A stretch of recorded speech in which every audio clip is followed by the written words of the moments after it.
Serving the internet. A $2.9 trillion business lesson for you. How to brand like Apple. Doritos and Papa John's make a baby. And the burger wars heat up with AI. It's Tuesday, June 14th, 2023. Let's nerd out. Nerds Podcast. The Ad Nerds Podcast delivers ad industry news weekdays. We are the go-to source for people who spend money on advertising, covering big brands, small businesses, and the latest marketing trends. It's me, Spanky Moskowitz, the show's host and a nearly 40-year vet of the ad industry. I've made ads for Budweiser, M&M's, Frito-Lay, the NFL, and NBA. I've created over 100,000 ads, generating hundreds of billions in client revenue.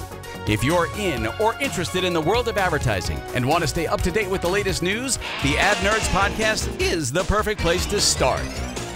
Ad Nerds Podcast. Feeling a little rusty back in the saddle for the first time in a week? In the world of branding, Apple stands out as a towering beacon of success, a testament to the power of aligning brand promise with product experience. You see, Apple didn't just top the list of the world's most valuable brands by chance or through huge advertising budgets. Instead, it carved its own path to the top by letting its products, the iPhone, the iPad, the Mac Pro, the MacBook, right? Those products do the talking for the brand. But they aren't just gadgets. They are literally the ambassadors of the Apple brand. And they represent the fusion of groundbreaking tech and a sleek user experience that's become synonymous with Apple. So one of the key drivers of Apple's success is trust. Yes, trust. I know it sounds super simple, but it is the currency that's hard to earn and even harder to keep. Apple isn't just about producing shiny new devices, though. They are about building an ecosystem where hundreds of millions of consumers willingly spend hard-earned money on that brand. And the trust stems from the consistency of positive experiences Apple provides across its incredibly diverse range of products and services. Yes, services, not just products. And the result is a deep and lasting relationship with consumers like me that fuels loyalty, high conversion rates, and a strong tendency to stick with Apple even when there are other options out there. So how does Apple maintain this consumer trust while continuously innovating? Well, let's pull back the curtain, take a look behind the scenes. The tech giant isn't organized like your typical corporation with separate business units and each has its own P&L. Instead, Apple operates under a single P&L where leaders are cross-functionally collaborative. They're knowledgeable about the details of each product, each division. It's all kind of a unified, gelled unit. And the result is a functional organization that promotes a company-wide understanding and allows decision makers to have a deep grip on the numerous aspects of everything they do. Now, yes, it's an unconventional approach, which might seem risky to some people, but it's one of the key factors that allows and has allowed Apple consistently to stay an innovative company that is ahead of the curve in a very rapidly changing tech landscape. Ad Nerds Podcast. Okay, on the heels of the Apple story, you might be wondering, okay, so how do I accomplish this? Yes, you're not going to have a market cap of in the trillions, but how do you accomplish this? And what they've done in the tech space with your business. And that's what I'd be wondering as well.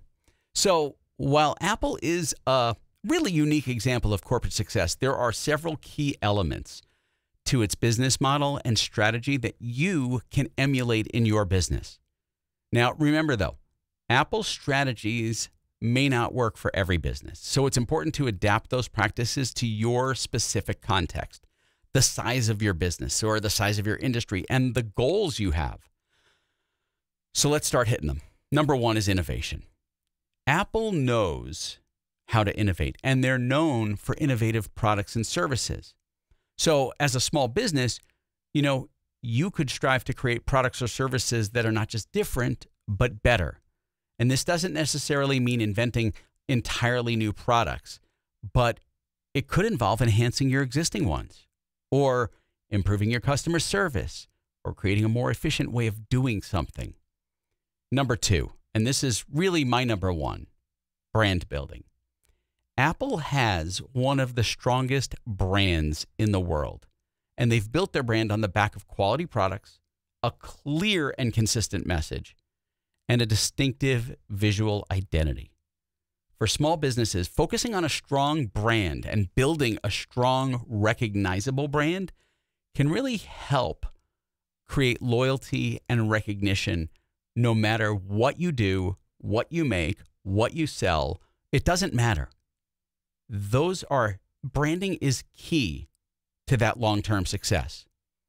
Next, number 3, focus on your user experience. Apple products are historically known for their ease of use, intuitive interfaces, incredible design. Small businesses should also focus on delivering excellent customer service experiences. This could involve aspects like ensuring your products are easy and enjoyable to use if you make a product, delivering exceptional customer service if you're a service business, or designing a user-friendly website. How many websites have you been to that just suck and they're not user-friendly? Number 4, a strong ecosystem. Apple, in and of itself, has created an ecosystem where all their products and services work seamlessly together, which encourage customers to stay with Apple and within the Apple universe. Now, creating an ecosystem might be beyond the reach of many small business owners like yourself, but the principle of making your products and services work well together or complement each other is something that can totally be emulated. And finally, you need to adapt to market changes. Apple has literally managed to adapt its strategies over the decades since its founding. And what they did is every time there was a change, they adapted to it rather than be victimized by the change. So like as the smartphone market matured, rather than relying on selling more iPhones each year, they shifted to making more money from existing users through services like app downloads, subscriptions. Small businesses should also be willing to adapt their strategies based on changes in their markets. Right now, the mortgage industry is in an upheaval because of interest rates, right? You've got to adapt. How do you do things differently? You could, by the way, in your industry, build a loyalty program, a subscription model. I literally did this with one of my chiropractic clients that I consult with.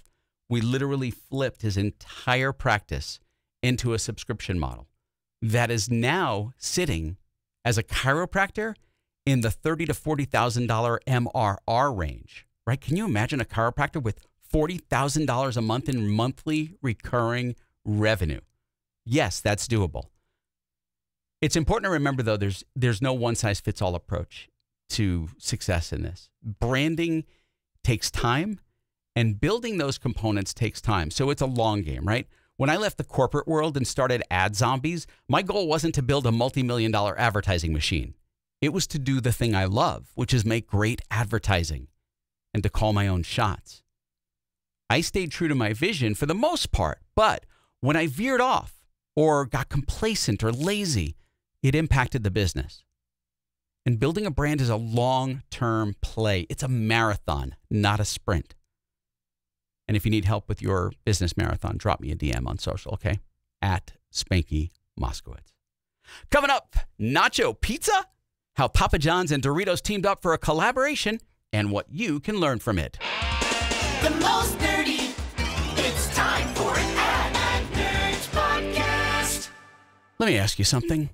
Are you great at running your business? Well, how about marketing it? If you're like most small business owners, you're great at the thing your business does, but not so great at marketing it. That's where Ad Zombies comes in. We help your business sell more.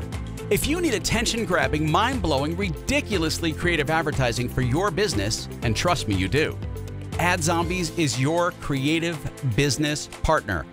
Ads, outdoor, out of home, jingles. We make advertising that makes your business pop. Go to AdZombies.com today. Ad Zombies, ridiculously creative advertising. Ad Nerds podcast. Ad Nerds podcast. All right, listen up, ad nerds. We are taking a slice out of the advertising world where pizza and chips are cooking up something zesty. Picture this. Papa John's, yes, the pizza giant, led by their head of brand, Jacqueline Ruel, is playing a high-stakes game of strategy. And they're tapping into the Gen Z market.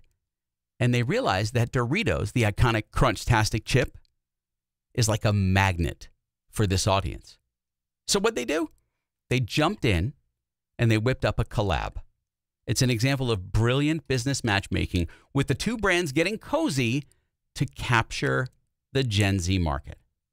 So I know you're thinking, all right, pizza and chips and Gen Z, what's next, right? Social media subcultures, that's what's next. The campaign strategy isn't just targeting anyone. They've aimed flavor-packed pizza at various different subcultures with the help of some pretty famous faces, like DJ Khaled. Doritos Cool Ranch Papadilla. It's the best idea ever. Whoa, whoa, whoa, whoa. The Doritos Cool Ranch Papadilla was my idea. My idea. I invented that on a jet ski. Instead of doing donuts on the water like the other guys, I do triangles. Like Doritos, chips, and pizza. Then it hit me. Doritos and Papa John's. You're welcome, world. Another one. The Doritos Cool Ranch Papadilla. I did that. Yeah. Genius. Yeah, we're talking the likes of Kris Jenner, DJ Khaled, Josh Hart. They're all joining the party, and they all claim that the new Doritos-infused Papadilla was their brainchild. It's a game of whodunit where the mystery is a delicious treat, and everyone's a winner. But wait, there's more, because the story isn't just about pizzas and celebrities. There's another layer, street style. Papa John's has hinted at out-of-home activations, keeping us on the edge of our seats, meaning they're doing out-of-home activations that engage customers, right? Billboards, digital display, and they're left guessing at the details of who did it, who made it, how'd that happen. And, you know, with Doritos on their side and social media buzzing, I have a feeling that this campaign is going to absolutely crush it this summer.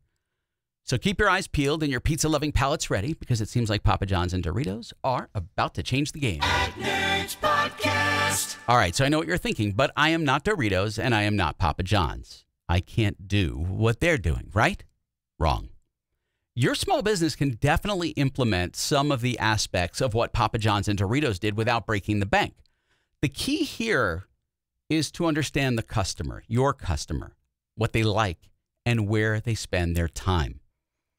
First, collaborations don't always have to involve massive brands, right? I've talked about this before.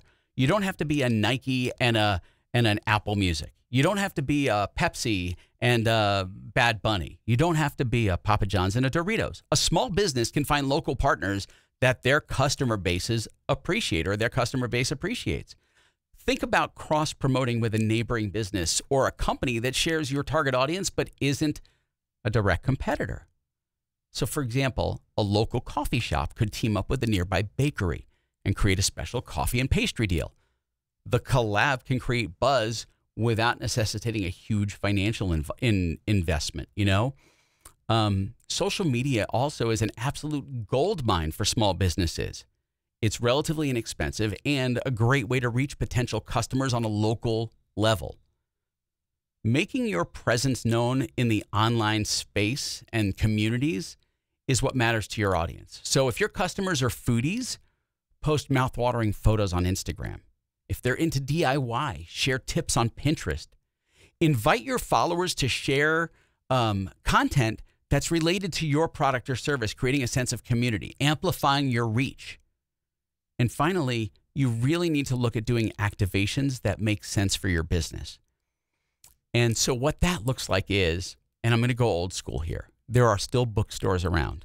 If you own a bookstore, you could host a book club or an author reading.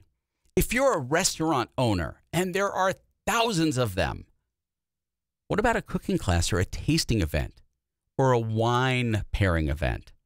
It doesn't have to be high cost. The key is to create experiences, memorable experiences that your customers will enjoy and remember.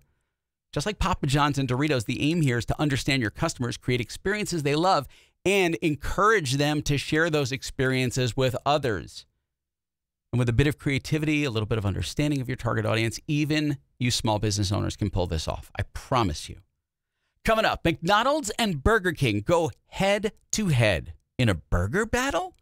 No, it's 2023. This is an all-out AI war.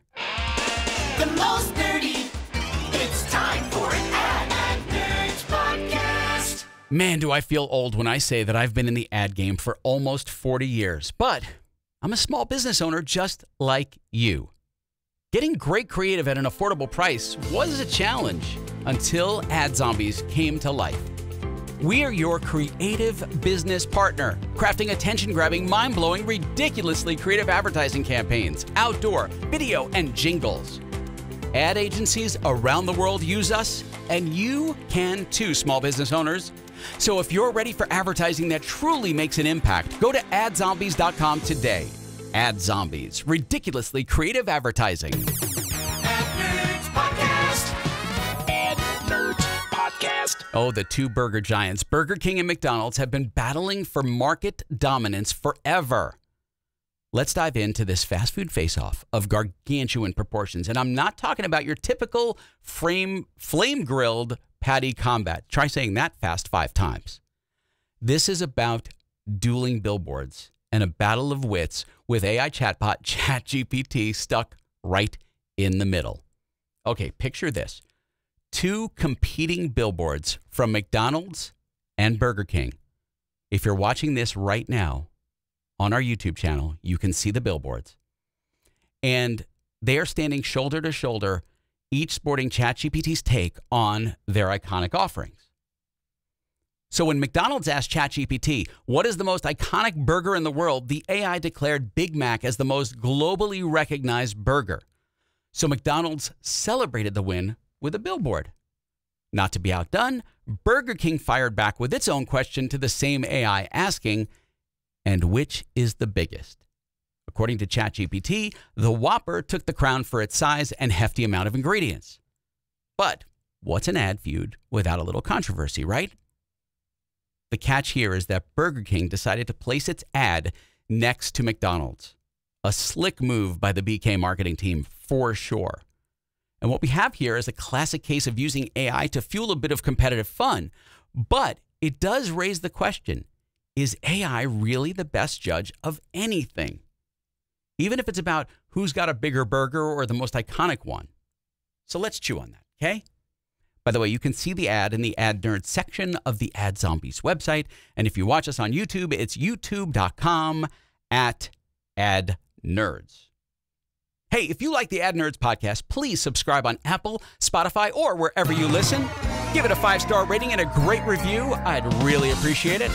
Well, that's the Ad Nerds podcast for Tuesday, June 14th, 2023. Spanky out! Thanks for listening. Have an amazing day.